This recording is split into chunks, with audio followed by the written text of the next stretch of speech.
Subscribe कीजिए royal teacher को education संबंधी न्यूज़ तुरंत पाने के लिए। ना एनपीएस ना ओपीएस, अब आएगी जीपीएस। नई सरकार, नई पेंशन व्यवस्था। आंध्र प्रदेश मॉडल पर राजस्थान में लागू हो सकती है नई पेंशन योजना। शिक्षकों का होगा सम्मानीकरण। 225 स्कूलों के 500 से अधिक शिक्षक होंगे प्रभावित। गोपनीय सूची हुई तैयार। जी हाँ साथियों, इस वक्त की बड़ी खबर की बात करें तो दोस्तों, जैसा कि आप सभी जानते हैं कि सभी राज्य कर्मचारियों के लिए पिछली सरकार द्वारा एनपीएस को हटा दिया गया था। एनपीएस को हटाने के बाद ओपीएस लागू कर दी गई, ओल्ड पेंशन स्कीम लागू कर दी गई और नेशनल पेंशन स्कीम को बंद कर दिया गया। अभी जो वर्तमान में कटौती हो रही है वो ओपीएस के लिए ही हो रही है। लेकिन इसी बीच एक बड़ी खबर सामने आ रही है। वर्तमान सरकार द्वारा न तो एनपीएस दी जाएगी न ओपीएस दी जाएगी।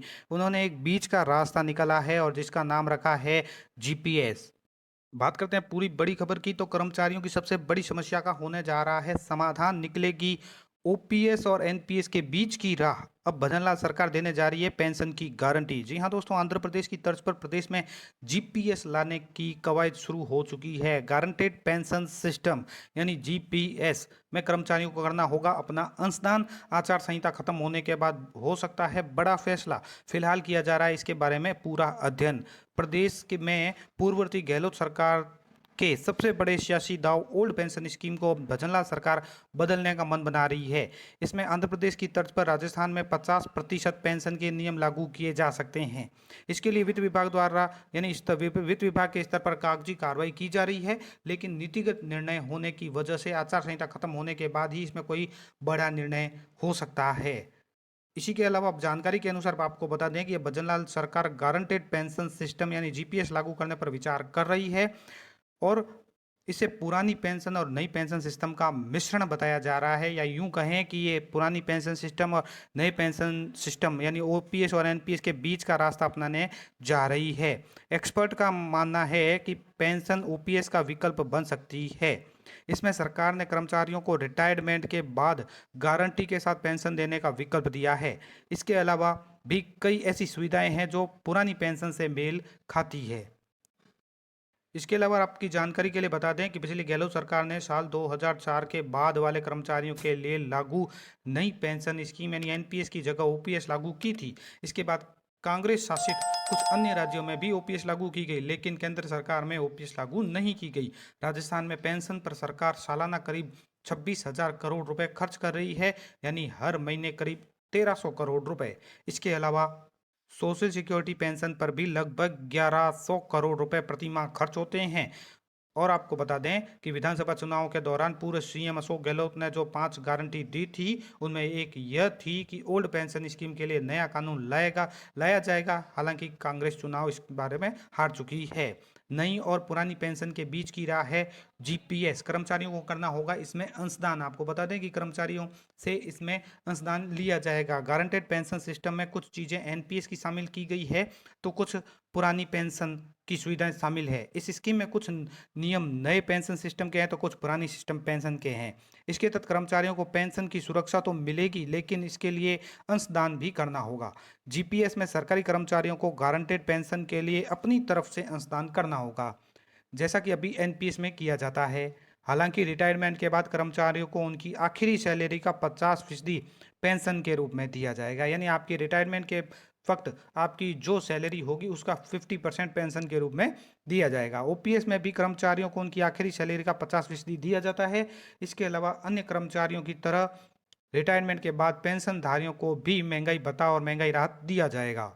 इस नई पेंशन यानी जो अभी बात चल रही है जीपीएस की, उसमें सेवानिवृत्ति पर मिलेगा 50% पेंशन। ओपीएस में मिलने वाली कई सुविधाओं का इसमें समावेश भी है। काफ़ी कारगर साबित हो सकती है गारंटेड पेंशन योजना। देखिए कि एक्सपर्ट का मानना है कि पुरानी पेंशन देश की अर्थव्यवस्था पर दबाव बढ़ाती है।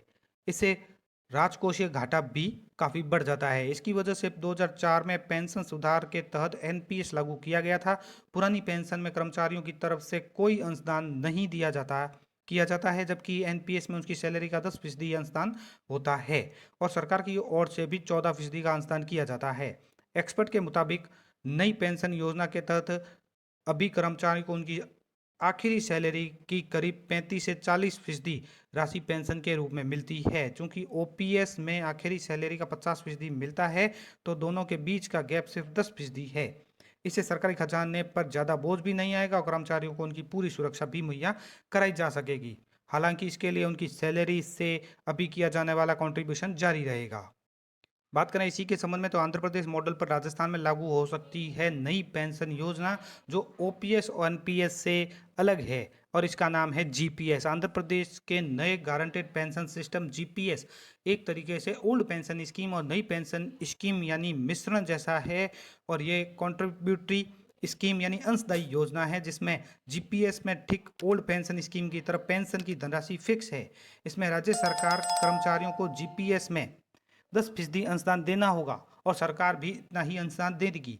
रिटायरमेंट के बाद कर्मचारी को उनकी आखिरी सैलरी का 50% पेंशन के रूप में भी मिलेगा। इसके लिए वित्त विभाग ने भी कवायद शुरू कर दी है। जी हाँ दोस्तों, आंध्र प्रदेश में कर्मचारियों को गारंटेड पेंशन सिस्टम यानी जीपीएस से जोड़ा गया है।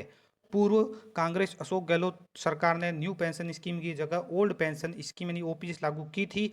इसकी पूर्व मुख्यमंत्री अशोक गहलोत ने 23 फरवरी 2022 को राजस्थान विधानसभा में पेश वित्तीय वर्ष 2023-24 के बजट पेश करते समय घोषणा की थी।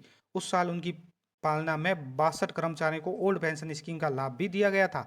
राजस्थान में ओपीएस लागू होने के मामले में वर्तमान में भजनलाल सरकार के सामने इसी साल जनवरी महीने में पेच फंस गया था। उसी समय कृषि विभाग की ओर से जारी एक आदेश में न्यू पेंशन स्कीम लागू करने के संकेत दिए गए थे। आदेश में लिखा था कि नवनियुक्त सरकारी कर्मचारियों को अंशदायी पेंशन से पेंशन दी जाएगी, लेकिन जब बवाल मचा तो राज्य सरकार की ओर से पेंशन वाला बिंदु नए आदेश से हटाकर संशोधित कर दिया गया। उसके बाद शुरू हुई राजस्थान विधानसभा के नए सत्र में नेता प्रतिपक्ष टीकाराम जूली ने मामले को सदन में उठाया था। इस पर सरकार की ओर से जवाब दिया गया था कि फिलहाल ओपीएस को बंद नहीं किया जा रहा है, लेकिन अब भजनलाल शर्मा की सरकार पिछली अशोक गहलोत सरकार के सबसे बड़े फैसले यानी ओल्ड पेंशन स्कीम को ओपीएस को बदल सकती है। आने वाले बजट सत्र में इसका ऐलान किया जा सकता है और आंध्र प्रदेश की तर्ज पर 50% पेंशन के प्रावधान राजस्थान में भी लागू किए जाने पर विचार किया जा रहा है। इसका ऐलान भी जल्द किया जा सकता है। इसी तरह बात करें अगली और बड़ी खबर की, तो शिक्षकों का होगा सम्मानीकरण। 225 स्कूलों के 500 से अधिक शिक्षक होंगे प्रभावित, गोपनीय सूची हुई तैयार। प्रदेश में कम नामांकन वाले स्कूल बंद किए जा सकते हैं, इसकी तैयारियां शुरू हो गई है। प्रारंभिक शिक्षा विभाग के तहत इन स्कूलों में कार्यरत शिक्षकों का सम्मानीकरण किया जाएगा। लोकसभा चुनाव के नतीजों के बाद यह प्रक्रिया तेज होगी। उम्मीद लगाई जा रही है कि सरकार जून माह के अंत तक शिक्षकों के सम्मानीकरण का काम पूरा कर देगी, ताकि नए सत्र से स्कूलों में शिक्षकों की कमी को पूरा किया जा सके और स्टाफ का सदुपयोग किया जा सके। अलवर जिले में इस प्रक्रिया में करीब 225 स्कूल बंद हो सकते हैं, जिसका सीधा प्रभाव इन स्कूलों में कार्यरत 500 से अधिक शिक्षकों पर पड़ेगा। स्कूल बंद होने की स्थिति में सभी शिक्षकों को इस स्कूल से हटाकर दूसरे स्कूलों में शिफ्ट किया जाएगा। करीब 9 साल बाद यह सम्मानीकरण हो रहा है और साथ ही सम्मानीकरण के लिए सूचियां गोपनीय तरीके से तैयार कराई जा रही है। विभाग में चुनिंदा लोगों को ही इसके बारे में जानकारी है। यहां तक कि शिक्षा विभाग के कार्यालय तक को यह जानकारी नहीं है कि सम्मानीकरण की प्रक्रिया शुरू कर दी गई है। इसी क्रम में तमाम सीबीओ से उनके परिक्षेत्र में संचालित ऐसे स्कूल जिनमें नामांकन कम है और वहां मौजूदा स्टाफ की डिटेल का मिलान कराकर फाइल तैयार हो रही है। यह डेटा व्यक्तिगत रूप से निदेशालय में 30 मई को जमा होगा और सूत्रों का कहना है कि निदेशक माध्यमिक शिक्षा ने सख्त आदेश दिया है कि डेटा इलेक्ट्रॉनिक तरीके से नहीं भेजा जाए, इसे सुरक्षित तरीके से निदेशालय तक पहुंचाया जाए। यही कहीं भी लीकेज होता है तो इसकी जिम्मेदारी संबंधित अधिकारी की होगी।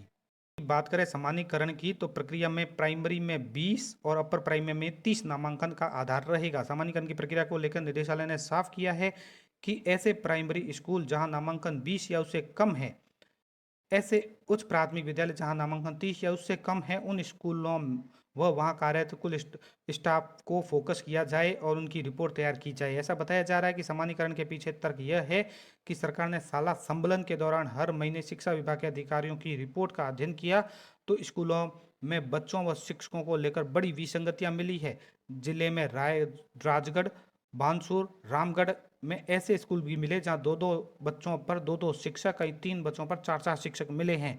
यह प्रक्रिया पूरी कार्यालय से बाहर किसी जगह पर कराई जा रही है। तो दोस्तों ये थी आज की बड़ी खबर। उम्मीद है ये वीडियो आपको पसंद आई होगी। वीडियो पसंद आए तो जरूर लाइक शेयर और सब्सक्राइब कीजिए। पास में आने वाले घंटी के बटन को जरूर दबाएं। एजुकेशन संबंधी न्यूज़